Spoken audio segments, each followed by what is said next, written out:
They'll be like, remember when Dad would take showers when he got home from the grocery? And We I was just like, didn't we thought he know. was going to die. Yeah, we didn't know. Hi. Hi. You don't- Good morning. That's better. I like that. You ready to do this? Welcome to Photography is Nothing. I'm Zach Dobson. I'm Courtney McCracken. And this is a podcast about photography and everything else. Yes, because photography is about everything else. Photography is not about photography. Not really. No, I like photography that's about life. And it's not about a genre. It's not about documentary photography being more about life than portraiture or fine art photography. Mm-hmm. I think photography that's about the subject and about feeling and emotion and life and gaining knowledge and empathy and new perspectives is what is interesting. Okay. I kind of felt like maybe we should start by following up on... Oh, yeah. We have a few exciting things to talk about. Yes. Right. First of all, people seem to like the podcast. Yeah, that's great. That's exciting. It's very exciting. This is our 5th episode. So that is a big deal because I feel like the only other thing I've done 5 times is have a baby. This is not as hard as having a baby. That's true. But As I would imagine, at least. It is fun. They do take about the same length of time Yeah. to get a baby out. I've done one of them and witnessed the other firsthand. I'm like, you've done one. I thought you were going to be like, I had 1 baby and you had 4. No, I was like, you haven't done any of them. I did them all. Yeah. Yeah. Okay. So, no, really, truly. This is really fun. We have some commentary we were going to share, right? Well, there is a comment I wanted to read because I thought it was let's really do nice that. from Let's one of do our that. YouTube videos. And it was who's this from? Matt. Hi, Matt. Hi, Matt. Thanks for listening. Yeah, it's so exciting. Here's what Matt said. Courtney and Zach, I've listened to the first 2 podcasts and have enjoyed them. This morning, you joined me for a brisk stroll along the Sydney coastline. Your chemistry works, as I'm sure you've worked out this far into marriage. Extra points for being in Indiana. I was an exchange student in Plainfield, Indiana in 88-89. Indiana remains my #1 international holiday destination.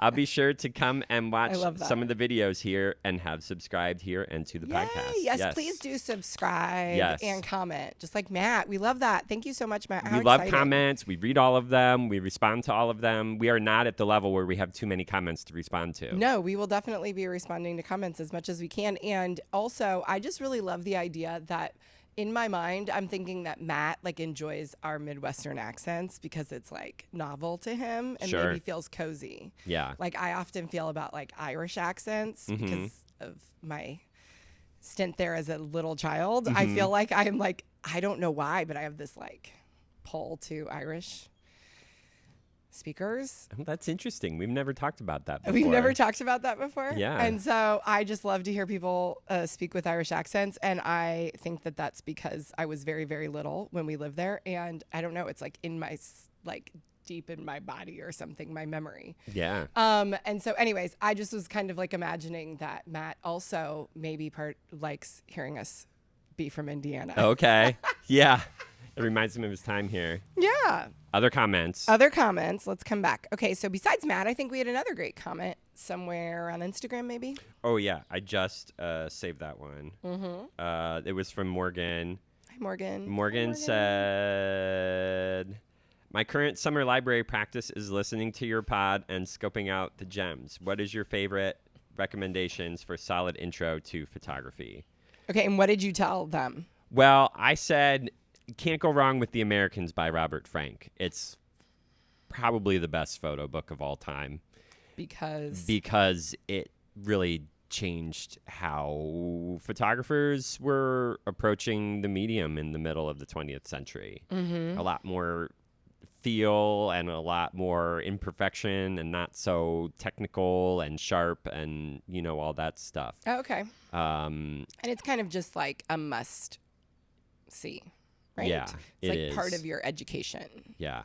It's just, it's a classic. There's so much feel to the images, and feels like it's more dedicated to the subject and less about what the technique and technical aspects of it are. Okay. All right. So what else? Who else did you recommend or do you recommend? I said, I was really moved by this book called Way Far by Ryan McGinley. that I found at the Indianapolis library, and it's just beautiful, great color, light, feel. So that was pretty cool. I don't know how broadly it's available, but I thought that was cool. And anything by Mary Ellen Mark, I love more and more as time goes by, and seeing one of her books in our local library. It doesn't matter what book, any book that has her photos in it. Sebastião Salgado, anything by him is always great to see. Very touching, moving, beautiful images. So those were a few of my recommendations. Our library here has Kitchen Table series by Carrie Mae Weems. Yeah, that's a great, very interesting book. Yeah. So. Okay, so that's a good list, and we could put links to all those. For sure. In the caption here for the show. And I also want to mention that I just feel, increasingly surprised by the people in our lives that seem to be taking time to listen to the podcast too, which I'm really grateful for, such as our neighbor across the street, Kathy, who says that we are genuine and just really hit the nail on the head with our rapport. Oh, yeah. She loves our rapport. That's good. She also just loves us. Yeah. So. Well, we're pretty great. But appreciate that. I also want to say that just anybody and everybody, thank you so much for commenting and subscribing. It's really getting exciting, and I hope that we continue to provide or do provide very interesting subject matter. Yeah. We'd love to hear your thoughts on it. I know that any kind of input or thoughts that you have on the topics, we'd love to hear about them from your perspective. I know that there was a comment on the Spotify, one of the episodes where we were talking about advertising not being real and how that is not a great way to build a rapport with your future clientele. That's true. And Claudia was someone who commented on that and talked about how that's been always a point of concern for her, I guess, or like confusion for her when it comes to Disney, because everybody looks so pretty and perfect in the Disney. They're all like fresh and clean and not carrying any backpacks, she said no backpacks or water bottles, which I think is such a great point for somebody who does a lot of Disney vacation packages. She's like, I hope people aren't disappointed when they get there and find out it doesn't quite feel like that. Right. Yeah. So I think I love hearing like little tidbits about people and their perspective. Definitely. Besides just all the great photography perspectives. Yeah. And what we talk about. Sure. And I know that we had one piece of input from Pat Griffin. Yes. Who wanted to talk about the subway rat fight. Yes. Do you want to comment on that? There is a picture of some mice or rats that were fighting on a subway platform, and the photographer was clearly lying on the ground. And he asked, "Would you lie on a Pat subway?" wants to know, would you do this? Yes. Yeah. Yeah. And absolutely. I wouldn't think twice. Yeah, I know. Although I will say with more of the modern cameras, you don't have to lie on the ground, because you can set the camera on the ground and flip up the LCD screen and photograph through the LCD screen. So that's a possibility. Well, and too. you do that a lot. You lean down or squat down and put your camera on the ground. You do that quite often, because it's also like kind of inefficient to be like up and down and up and down. And wear you out. Photographers, I don't know if I should get into it. Photographers and LCD screens is something that's been a thing over the years. Less so now. But like everybody thought when the pro cameras allowed you to shoot with the LCD screen, everybody's like, that's amateur to use the LCD screen. Okay, why? What was the argument? Because a real photographer holds the camera up to their eye and looks through the viewfinder. And amateurs, the point and shoot cameras, hold them out here and look at the screen. And I used to have that feeling when the first camera that I got that could do that. I didn't like to do it. I felt like an amateur. I wouldn't do it. And then I figured out all the benefits that come with it, and I completely changed my mind. Sure. Benefits like you're seeing the exposure that you're going to get.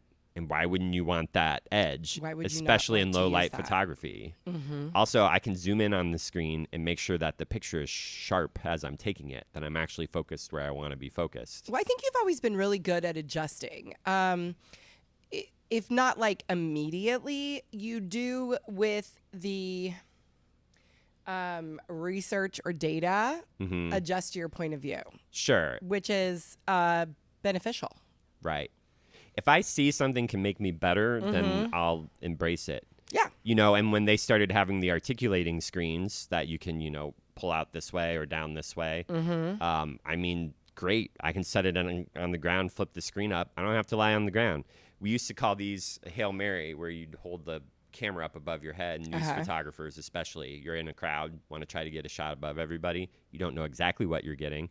Now you can know exactly what you're getting. You flip the screen down, you hold up, look at it. You can know what you're getting. So I will change positions based on new information. Speaking of which, I'd like to do a complete 180 from something I said last week, which was I said, I hate fireworks photography. Oh, yeah. So we're going to come back. Now I was so like excited. That was so fast. It wasn't even like it took you any time. You're like, actually, now that I got a good picture. Yeah. Or a few good pictures, I'm happy with it. But you've always had some nice pictures. Well, I think the issue is that because I used to do some of them for client type things, like I used to be a sponsor and photograph our local town, you know, celebrations. And I always felt like I had to do like a commercial looking. So it really needed to advertising be quality, like tight and perfect and pristine. Yeah, like what I was saying last week. Which is very hard to get on that kind of ethereal object. Yeah. You know, because there's just so many factors at play and whether or not you're going to be able to get a decent picture. They want you to get a good picture regardless of if there's cloud cover, regardless of if there's anybody's sitting in that area. That would be good. And that's very angle. So really it was the circumstances being provided. So when you're just doing it for fun. Well, and they never even told me that. I just put it on myself. Okay. So there's that too. Sure. But I think when I just kind of more embraced what we were doing with fireworks, like the kids setting off fireworks or the neighbors setting off fireworks, and just tried to capture more of the feel or the scene or like whatever, instead of trying to make like a quote unquote pretty fireworks photo. Right. It's more fun. Yeah, well, you got some great pictures. It's hard. Well, I understand like if you have a specific idea you have to get to, because you really love to really respond to what's available. Right. And that's more your approach when it comes to photography and what you really specialize in. So when you're on a corporate shoot and you have certain standards that you're trying to meet, whether they're imposed by the client or just by you wanting to perform well, that's a different experience. But I was honestly, I've always been kind of surprised because light is your thing, especially low light. Right. Right? You have a whole like thing about low light. Yeah. So the challenge of low light during fireworks. Well, you know, I would think would appeal to you. I think there's several things that factored into me not liking it. One was that experience of shooting that event for so many 6-7 years and always trying to do that each year. Also, it's something that I'm only shooting one day a year at most, so I'm not doing it regularly. Sure, so you're not like developing a and then also skill set. Also in those sort of like home fireworks things, like I always had to run it. Like we had little kids and I'm the one who is the person who's like supervising them doing all of those things. So it's too stressful to try to take photos. Because I am not it's too stressful for me to even watch them. To even do that. And they like to do it, so we do it for them. And this was the first year that we had, you know, a 16-year-old who could really and a 13-year-old who were both completely fine. Yes. Even the 11-year-old was fine because of this specific 11-year-old. I don't think all 11-year-olds would be fine. Maybe not the next one. Yeah, the next one might need a little more time. But there's time. There is time. Before they're 11. So I actually was able to take some photos because I could, you know, and they've been doing it enough years now that they know how to handle themselves. Which I always feel like is something that is overlooked by anyone trying to do anything with their kids, is that mostly it's just practice is what you need for kids to get good at things so that you can be comfortable with it. Yes. And I always have to remind myself that. And so, yes, there are some things that we're getting to finally as a family that are getting easy. Like, I think even with like dyeing Easter eggs this year, I was like, this is actually enjoyable. Yeah. Usually it's kind of a nightmare. Kind of. Yeah. You're like, what is going to get like permanently stained? Correct. Yes. Yes. And like, or, even things like we have a lot of like fires. Like bonfires in our backyard. I don't really want to call them a bonfire. I try to be backyard fires. Backyard fun fire. Controlled. It used to be so stressful, but we do it so much. We've done it so many times now. Yeah. They know the rules. Kids know having the rules. shoes they on. know how to be safe, and like, they make good choices. Yeah. And it's like it's a lot easier to enjoy having a fire. You know what I mean, with our kids, because we do it so much. It's like taking road trips. It's like whatever. But so the fireworks, because we're only doing them once a year. Yeah. I think I've been saying this a lot. This has been a trend in our last like year cycle. Is that because I think we have enough kids that the tipping point now is we have like 3 bigger kids and only 2 younger kids. That affects things. It's a huge sure. thing. Yeah. And so everything we've done that's like an annual occurrence has been a lot more pleasant in the last calendar year, like going to the Christmas market. Yeah. You know what I mean? Yeah. And I was thinking, like Easter eggs, fireworks, everything has been much nicer. Yeah. Swim team. Right. Everything was much easier to do this year, which makes me really excited about like the future. Yeah. Yeah. For sure. Like, what else is possible? Yes. Yeah. Now that they're a little bit more... Our kids have always been great at doing things, but definitely, I mean, they're kids. So you still have to do a lot for younger kids. And this has been... So anyway, so you were able to take more pictures because of that. Yeah, and try some stuff out and experiment a little bit. And which one was your favorite? the Roman candle one. Yeah, it was a great picture. Yeah, I like that one. I still have some processing to do with some of them. But that one I liked a lot. There was a couple sparkler ones that were fun. You did some experiments with the kids, which trying to do the poppets in their fingers. That's true, yeah. So we timed the photos with the snapping of the fingers to see if we could get the explosion, and it worked a couple times. Yeah, that was fun. That was fun. Also, I took all 5 of the kids to the parade. Oh, yeah, without me. Yeah. Because I was not well. No, you were not well. And or in the mood. So that was one of the times where I'm like, all right, I'm here as a parent, and I'm in charge, and I'm running point. And so the photographs were definitely secondary. But you got some good tertiary. pictures. But I did. Even with that, there were a couple photos in there that I really liked. Our friend Tom has a big tractor, a John Deere. Yeah. And old one from like the 50s. Right. It's an antique, and it was his grandfather's, and he does like hay rides around our neighborhood in the fall, and he's always wanted to be in the 4th of July parade with the tractor, because when he was little, his grandfather drove the tractor in the 4th of July parade, and they set it up in such a way that it looks like their kids are pulling the giant tractor with a mini John Deere tractor. So the big tractor is pushing the little tractor. Right. But it looks like the little tractor is pulling the big tractor. It's very cute. Everybody loves doing those kind of like recreations yes. too. Like I have that one. My mom, I just noticed the other day, my mom has that picture of me when I was little, and I'm like sitting with maybe sitting with my hands on my knees or something like that. And then we have one of our kid who looked just like me at the same age. And I mean, really, truly, we look so much alike. And it blows me away every time I see the like side by side, you know? Yeah. So fun. Another great thing about photography. Right. Is that having that, I mean, it's a lot more than just this highbrow, we talk a lot about like these beautiful pictures and everything like that, but like so much about life is really, so much about photography is just documenting like everyday life. Yeah. Which is actually a great segue into I was what thinking the same thing. Oh my gosh. I know. Look at that. That's so great. And I think that that's also what you're talking about in your library. At the Carmel Library, you're going to do a talk about documentary photography for everybody. Yes. And so this is a perfect conversation to have. It's great. Yeah. Documentary photography is for everyone. We're doing at the Carmel Clay Public Library.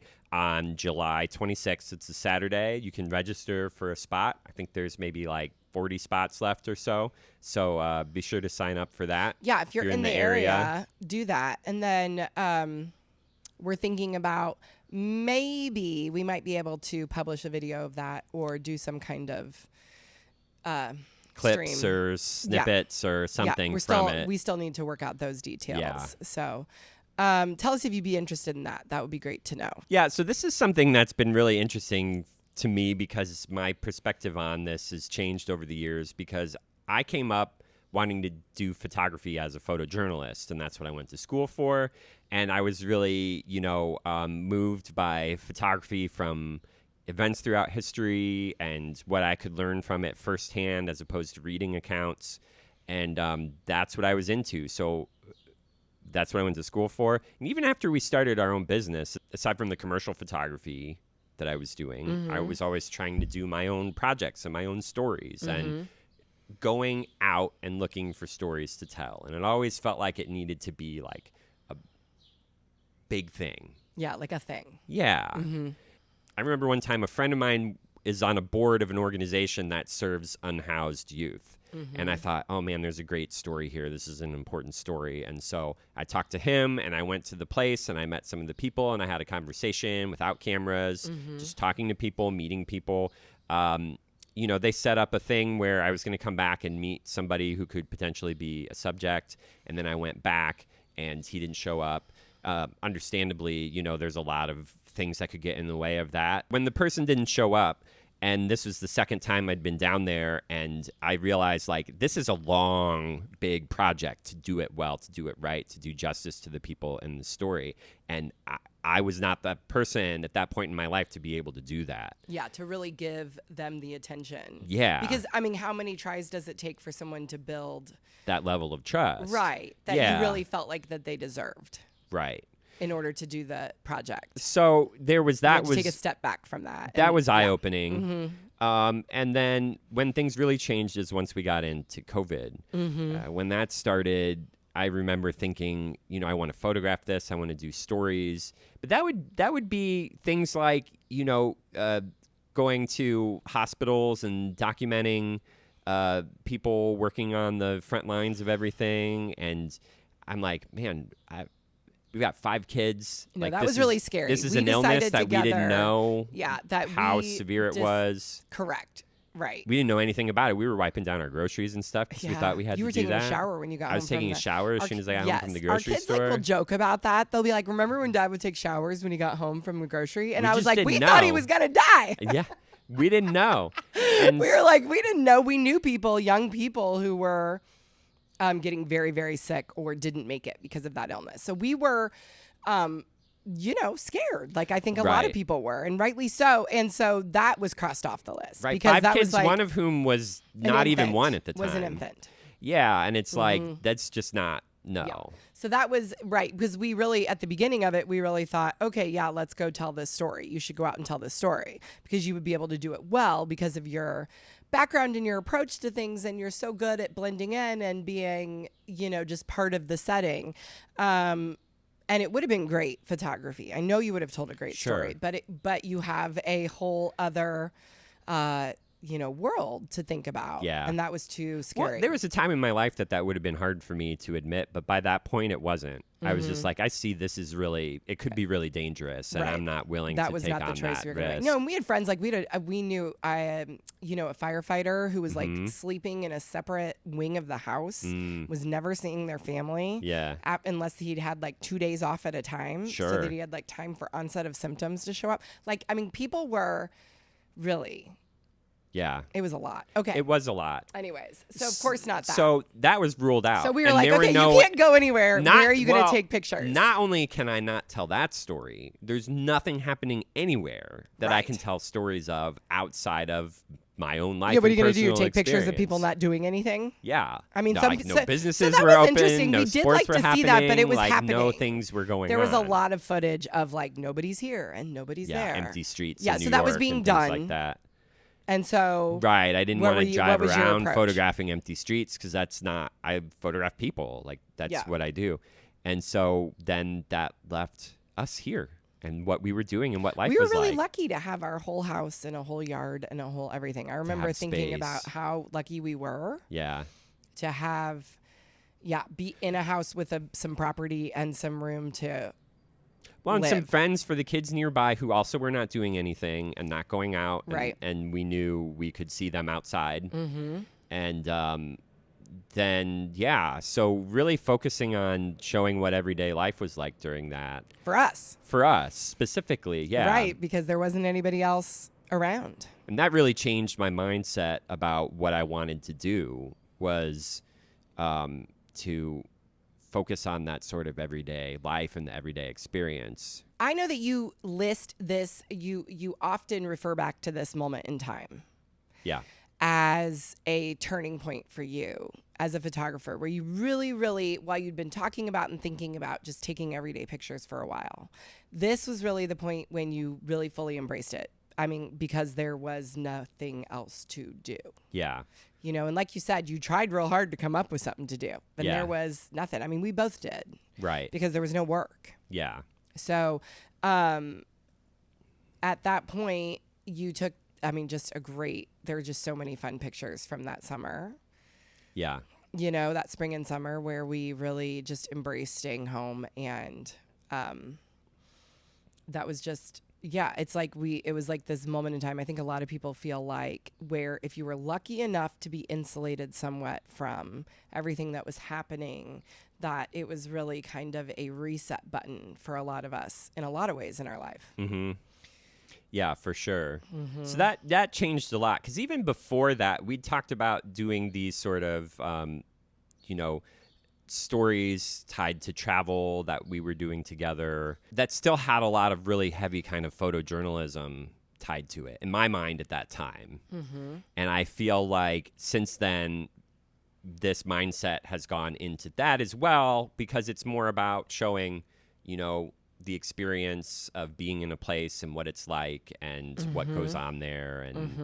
And so I think this is kind of like permeated everything that I do and I'm really interested in. Yeah. Personally for my work. Yeah. And I think that you just are, like I said, like just so good at photographing what's happening as it's happening. So really any kind of everyday experience. And when you're with kids, it's all kind of absurdist. Like everything is so bizarre. The way that they do everything just kind of doesn't make any sense to an adult perspective. And so it makes for just really fun photography. For sure.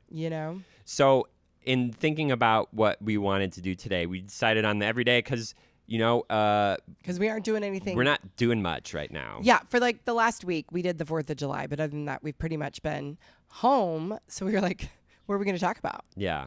So I was thinking about what photographers came to mind when I thought of this sort of everyday.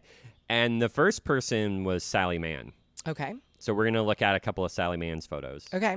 So Sally Mann is from Virginia, and she lives on a big piece of property out there with her 3 kids.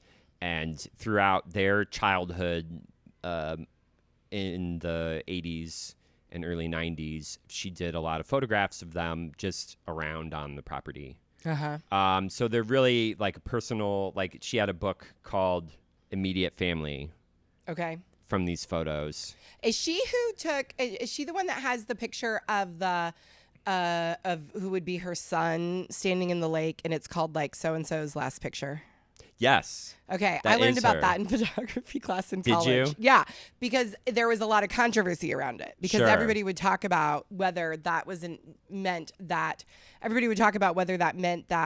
he didn't like being photographed. Yeah. And I actually I remember at that time I did not have, like, I thought, oh, this is very progressive. Like, I wouldn't have even Sure. used the word progressive. I thought this is very, like, this is cool. Like, this is a mom who takes pictures of her kids, and her kid said, I don't want to take pictures anymore. I don't want any more pictures published of me. Mm-hmm. And she was like, okay. Yeah. And so she named it like his, and I think it's like it's so cool. Yeah, the last time Emmett modeled nude, that has to be the picture. Did it? Sure. I'm You sure know, it because is. that's like, I remember the name of the image was something like The Last Time. Well, there is some controversy in some of her images because her kids would I mean, they live out in the middle of the country, and her kids would run around without clothes on. And she would just photograph them as they were. Sure. And some of the photos are candid, and some of them were posed. There's a mix. Like, there's a famous one that I'm not going to show because it's a nude child standing on a table.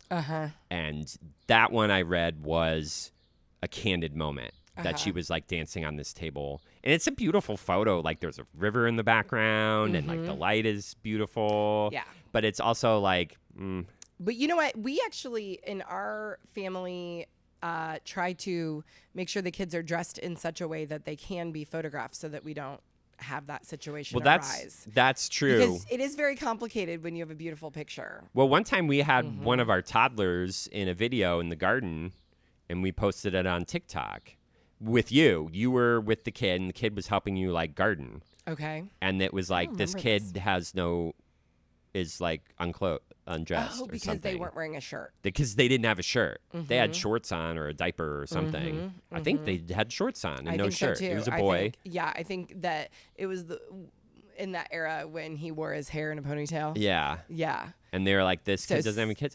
Okay. So from then on, we're like, if we're taking pictures, we got to make sure. They have to be dressed and they need to be, and we try really hard to not be in even, we're not advertising anything. Yeah.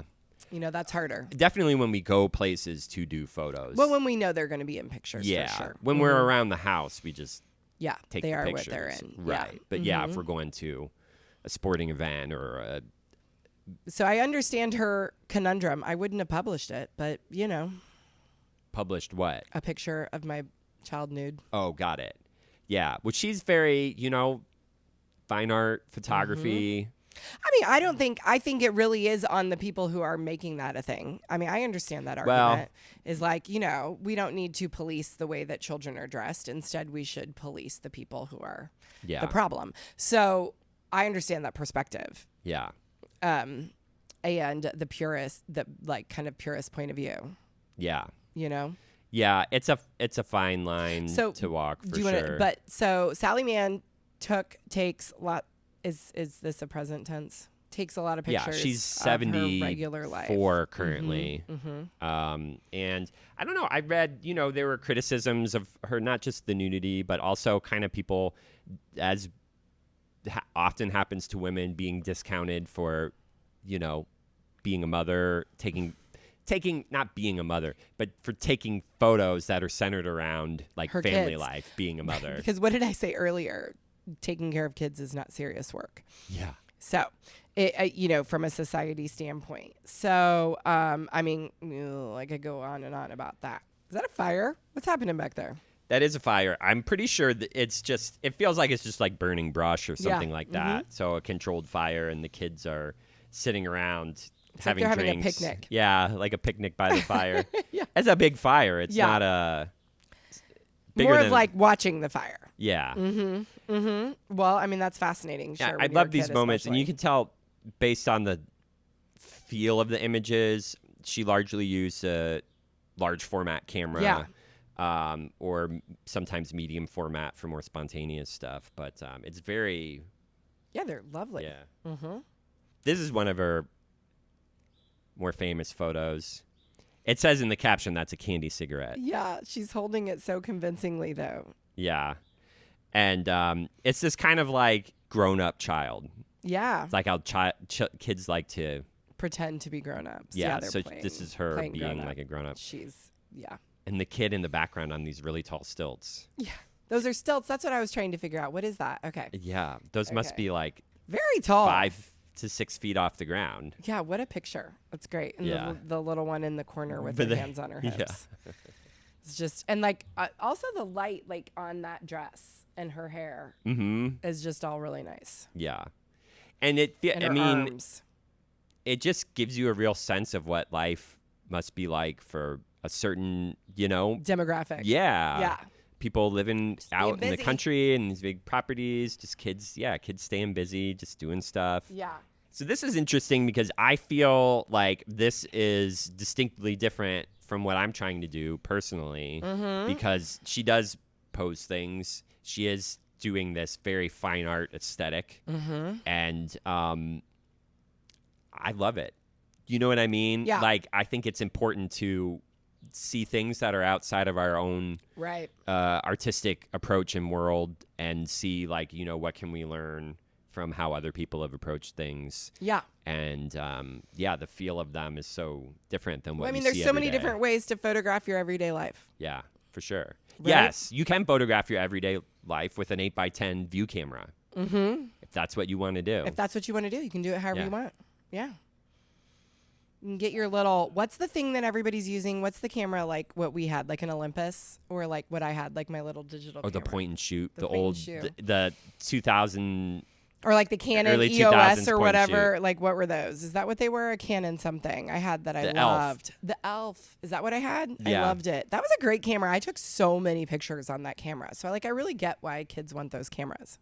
If you don't know what we're talking about, if you don't have teenagers, Uh-huh. a lot of young people are into old digital cameras. Right.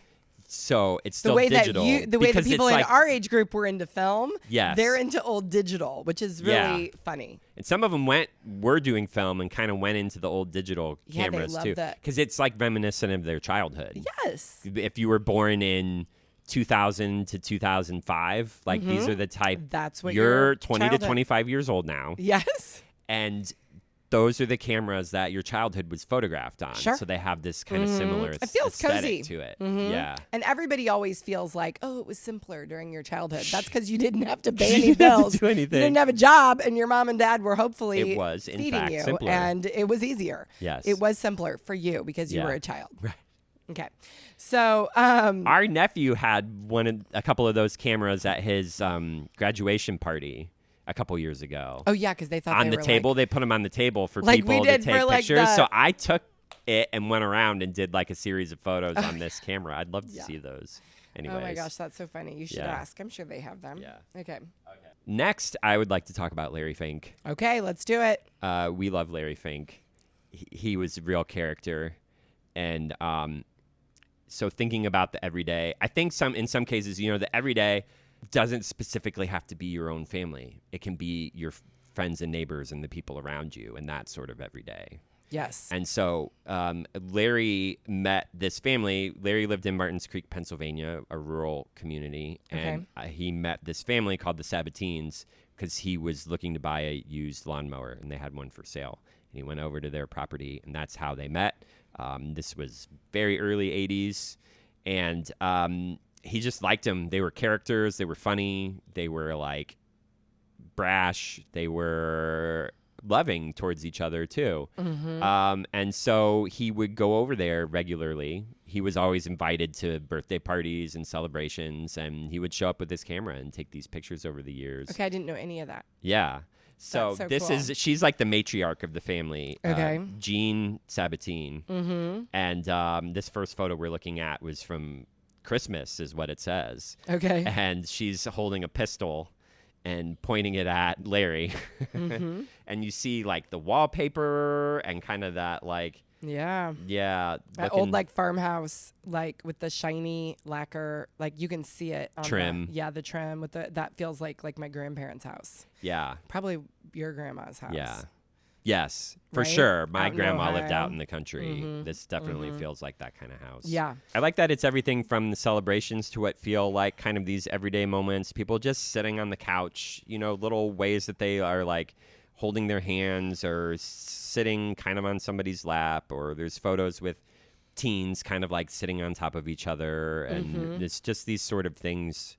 I mean, everyday scenes that a lot of us grew up with. Yeah. Seeing it in a different environment. Like, I didn't grow up in this kind of environment. Mm-hmm. Um, I feel like there's so much waiting around that we all did all the way up until very recently. yeah, I feel like kids now don't have a lot of time where they're all just like lounging on top of each other. sure. But we used to do Well, that's true. It's like really common, and you see it in all these pictures that like teens like are all just kind of, that's how you entertain yourself. Yeah, Like everybody goes and like dog piles somebody, like Right. sits on them, right, and then you all end up like sitting like that.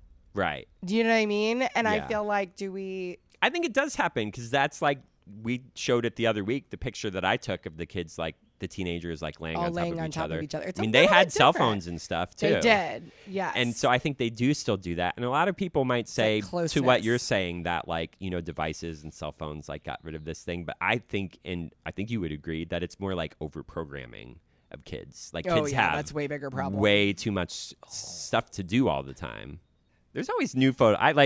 I love looking for photos for these things because I've never seen this image before. You see two kids on a rope swing like at the back, like they're at the furthest point back, and there's a little sapling of a tree, and then you just see like the midsection of an older woman in like these plaid pants and some kind of like floral cardigan. This cardigan with and it all like blends flowers together with that. Yeah, tree. because she is wearing this. Yeah. She's wearing like a tree and plants on her shirt, and then it flows right into the tree behind her. It's really taking me a minute to piece together this picture. Yeah. I still can't see the kids. Yeah. Okay. It's but it's fun, and I think with any of these things, you do a deep dive and you start to find some new stuff and see some new things. Always fun. Yes. This is why I love photo books. Sure. There's a lot of things in photo books that you won't see online. Like so going back B-sides. to Morgan's comment. At the library, looking at books, you can find a lot of images that you won't see online. I've seen things in books that I cannot find online. Isn't that amazing? It blows my mind. How is that even a thing? You'd think that, yeah, like the whole book would be You found photo images book would be online that are scanned. hard to find online. I've found images online, and then Like I they need to were only re-find published it, and I online. can't find it again. Yeah. Yeah. That's so. There's just so much. There's so much to see and learn about. Yeah. And I don't know. I think that I just want to say so one of the things I really me, what I Yes. love about Larry Fink Yeah. is that quote from the his quote from the documentary that we watched, which was that I believe I know it right. Otherwise I've got to find it written down. But it was that the only revolution that we have is within. Yes. And that is I don't know if that's like written down somewhere. I know it I wrote it down from seeing him say that in that documentary, and has been posted in my house for probably 12 or 13 years at this point on the same Post-it note. Because I really think that what we're talking about is an internal revolution of self, is asking people, if we're talking about taking pictures of everyday photography, what we're really talking about is coming to terms with the idea that maybe and probably your own life is as interesting as anything else that's going on. That's true. Right? Yeah. And I know that is hard to believe, but really humanity is interesting. Yeah. And there's not really a lot else worth photographing. The whole world, the whole human existence can be contained within any given person. Yeah. Right? Are you okay? Why are you looking at me like that? No, I'm just thinking so many things. Okay. That the whole can all be contained within. How did you say that? Say that again. Anyone's anyone's lifetime, right? Is that we all experience all the facets of being a human. Yeah. And so you don't really need to go anywhere else. And I remember our neighbor Rose. Do you remember from a long time ago? I remember her telling me that she believed that with every person, a whole world is born. Within every person. It's gonna make me cry. So I remember Rose telling me that in every person, a whole universe, that's what it was, a whole universe is born. And that just has been my experience in our children and in meeting you and in everything that we do and every person that we meet. And I just think people are really missing out if they can't see that everything that they're doing is already interesting enough. Mm-hmm. It's just so much there already. Yeah. Well, I mean, there's a picture that actually Larry Fink took that I think perfectly encapsulates it. It's a close-up that he took of his own eye. Uh-huh. And you see his glasses, and you see, there's a pinpoint of light in his eye that forms a star. And it feels like you're looking at a galaxy. And I saw it only the first time when he passed. This one, it's when he's an old man. Mm-hmm. And you see, the wrinkles and the hairs and weird places and all the imperfections, and it's like just tack sharp, so you see every bit of it. And I really love it a lot. It's a great one. I just think there's so much gained in my own practice from working to see what's around me every day with a different view and a different perspective, and to see it fully. And that in photography, it can be easy to rely upon grandiose things to make the picture interesting. It can be, going to beautiful destinations, photographing interesting things happening. You can start to rely heavily on that. And I think what focusing on it the everyday has done for me is make me think about how I can make photos more interesting, tell a more complete story. You're missing out, is what you're saying. Yeah, but I'm saying when I do go to great places and I do photograph interesting events or happenings, like I'm using these practices to try to see it more fully, to see beyond the interesting then thing. you can apply and that. What are the moments that are happening, and what's the larger picture? How does the scene tie in with people around it, or whatever it is? Yeah, like what you said, to see it more fully. Yeah. Yeah. Yeah. Oh, I was going to tell you, I have the full quote. I saved it in my phone like years ago. It's still in my notes. Okay. He said, back in the old revolutionary day, we would hope that it would be a new world out there. The only revolution that we have is within, and that's the imagination, which we have to hold dear, and then the intuition, which we hold even dearer. Yeah. Yeah. It's a great quote. It is a great quote. I feel like I know he said that just off the cuff. I know. That's what I'm saying is I don't even know if that was anywhere. I wrote, you know what I mean? I remember watching that with you and thinking, I got to go write that down. Yeah, it wasn't like in a book of quotes or something like that. Right. Because I think that for me, that has been very influential, that concept. And I think that I was really developing that idea of self. That I think at that point, I was really working on a concept of being able to stay at home with my kids and feel like I could impact the world via my children without like making my children an extension of me or living through them by proxy, vicariously through my kids.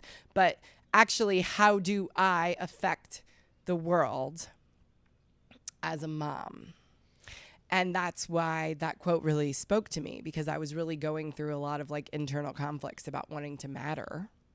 And I had heard, I was hearing messaging around like, I contribute to my home, so I go to work. And I was thinking, how could what I'm doing not be a contribution to my home?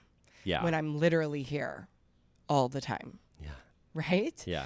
And I was just getting a lot of messaging about that. And I think that I knew that I had to change my mind for myself too. It wasn't about how did other people see me. It was really about how did I see me. Yeah. And so it was just really influential. And I feel like it's really not reasonable for us to not mention that we were hoping and planning on going to meet Larry Fink once upon a time. Yeah. And that was huge. We were wanting to start a series where we talk to photographers. It was kind of the before the podcast concept. Yeah. Right? In the last few years. And you reached out. I reached out. I think that must have been 2021. It was a long time. It was a year before he passed. We had plenty of time. It was kind of more than a year before he passed. And I reached out to several photographers and I said, I'd like to talk to you for a web series that is kind of I'm developing. And he said yes. I know. Through his assistant. Right. And then we didn't get to do it. And then we didn't do it. We kept thinking how are we going to... Well, it was hard logistically to figure out how are we going to do it. I really wanted to go. I really wanted to be able to meet him too. Yeah. And we didn't have anybody to ask for help with the kids or anything like that. Right. And so logistically, I think we just kept putting it off. Right. And I think that in that terrible, tragic, backwards way, that has been one element that has like spurred me to take more action. Yeah. Quicker. Right. And be bolder, because I really wish we had gone to talk When to you him. get a yes, like make it happen. Yeah. It was such a big yes. For sure. You know? Yeah. Yeah.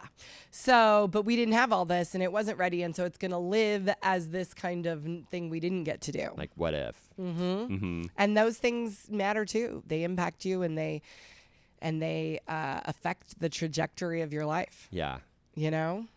Yeah, for sure. Yeah. Well, I have one more thing that I wanted to say. Okay.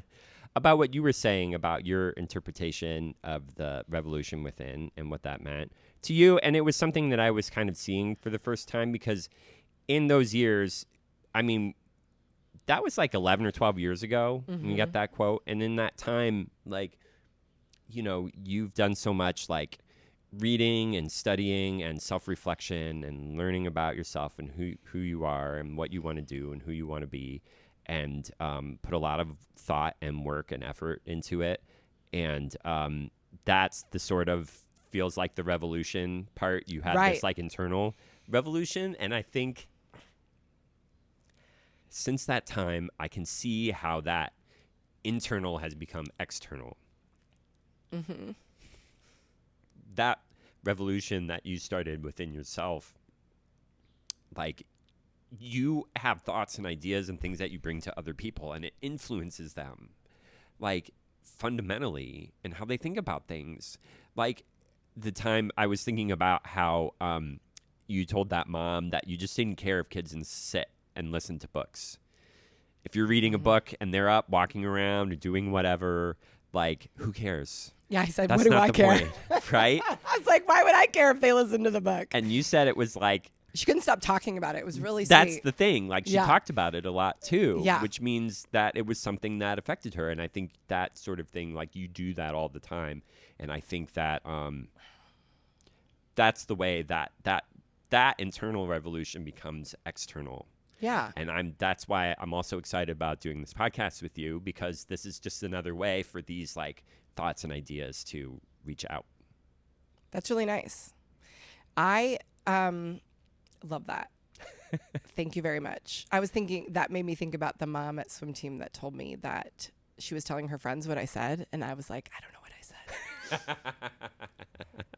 And I was like, can you tell me what I said? Yeah, right. That is, though, the point of it, right? Is that the revolution is within, and then you're right. It spreads. It spreads like a wildfire. Like, it's a spark that you ignite within yourself, and you develop it and you grow it and you spend time on it, and it starts to change. And I think that happened with you and what you've done with your photography. And this is the point. You change the world by changing yourself. This is how you do it. You don't go out and try to do all this stuff with other people. You just change yourself. And in your interactions with everybody else, it changes everything. It changes everything. And so that is why we all want to do we want to do this. Like, get out, like, go take your pictures, start your podcast, like whatever it is, right? Make your videos, create the content, write your book, write your song, make your musical. You know what I mean? Yeah. Build your, Minecraft, whatever thing that changes somebody's mind about what's possible for them. Yeah. Yeah. And it changes everything. That's true. The end. Yeah. All right. Great episode. Yeah, for real. We're going to be like, we laughed, we cried.